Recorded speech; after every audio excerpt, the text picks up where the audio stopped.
शोकांतिका आहे कलियुगामध्ये.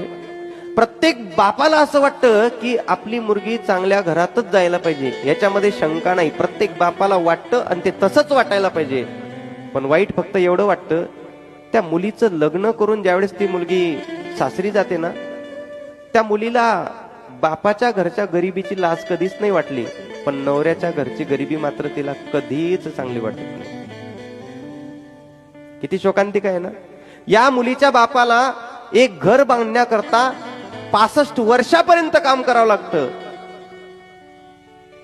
पण जो आम्हाला पती स्वरूपात पोरगा पाहिजे ना, तो मात्र वयाच्या 25व्याच वर्षी त्याला पॅकेजही 20 लाखाचं पाहिजे.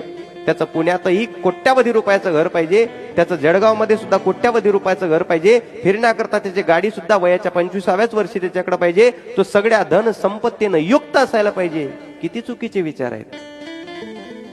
आपल्या स्वतःच्या बापाला हे सगळं करण्याकरता आयुष्य वेचावं लागलं, तरी फक्त 2 BHK घर बांधावं लागलं, तरी अजून त्याही घराचं प्लास्टर बाकी आहे, त्या घरात अजून सोफा सेट आणायचा बाकी आहे.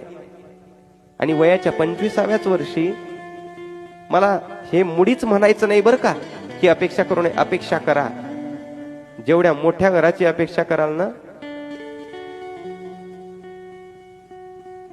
लोकांचे तर उदाहरणं तसेच आहेत.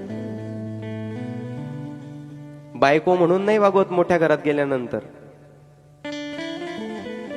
मग दासी म्हणून वागावं लागतं. आणि मग त्या वेळेच्या नंतर त्या मुलीला घरी यायची इच्छा असली तरी ते माहेरी येऊ शकत नाही.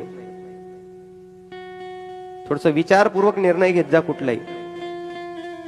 माझं हे मत नाही तुम्ही तुमच्या मुलीला कुठेही द्या, तो तुमचा स्वतंत्र निर्णय आहे. पण किमान बापाच्या घरात असताना मन मोकळ्यापणानं बापाच्या जवळ जाऊन हसत खेळत बोलणारी मुलगी, आईच्या जवळ जाऊन भावासोबत सुद्धा हसत खेळत बोलणारी ती मुलगी सासरी गेल्यानंतर सुद्धा तेवढ्याच उत्साहामध्ये, तेवढ्याच आनंदामध्ये तिनं वावरायला पाहिजे. असं तिच्या करता घर नियुक्त करा.